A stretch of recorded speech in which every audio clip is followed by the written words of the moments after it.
Bring back Umesh Yadav to RCB. இது வந்துட்டு ஒரு பழைய கதை தான். சொல்ல போனோம்னா உமேஷ் யாதவ் வந்துட்டு பல பேருக்கு டெஸ்ட் பிளேயராக தான் தெரியும். ஆனால் ஆர்சிபி பிளேயராக வந்துட்டு 2018 டைமில் வந்துட்டு ஒரு சரியான சம்பவம் பண்ணியிருப்பான். மும்பை இந்தியன்ஸ் வர்சஸ் ஆர்சிபி மேட்ச்சில் ஸ்டார்டிங்கில் சூரியகுமார் யாதவும் இஷான் கிஷன் பேட்டிங் இறங்குவாங்கன்னு நினைக்கிறேன், இஃப் ஐம் நாட் ராங். போட்ட முதல் பாலே குச்சி சதுரம் பற்று விழும். அதுக்கப்புறம் ரெண்டாவது வந்துட்டு இஷான் கிஷன் இருப்பாப்ல. இஷான் கிஷன் அதேமாரி தான் ஸ்டிக்கை அடித்து பறந்துட்டு போயிட்டு இருக்கும்.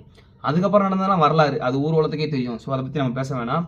ஆனால் இன்னைக்கு ஆர்சிபி டீமில் இருக்கிற ஒவ்வொரு பிளேயருக்கும் எப்படின்னா, ஹேசல்வுட்டுக்கு வந்துட்டு ஒரு பிளேயர் வந்துட்டு பேக்கப் இருக்காப்ல, நுவான் துஷாரான்னு சொல்லிட்டு. புவிக்கு வந்துட்டு ஒரு பிளேயர் பேக்கப் தேவைப்படுது, இந்தியன் பேக்கப். ஸோ நம்ம வந்துட்டு ஒரு டிரியோன்னு செட் பண்ணணும்னா கண்டிப்பான முறையில் உமேஷ் யாதவ் வந்துட்டு டீமில் எடுக்கிறது ஒரு பெட்டர். ஏன்னா ஒரு நல்ல பவுலரு, மிடில் ஆர்டர்லையும் ஸ்டார்டிங்லேயும் ஒரு நல்ல பவுலராக வச்சு யூஸ் பண்ணலாம், நியூ பால்லையும் மிடில் ஆர்டர்லையும்.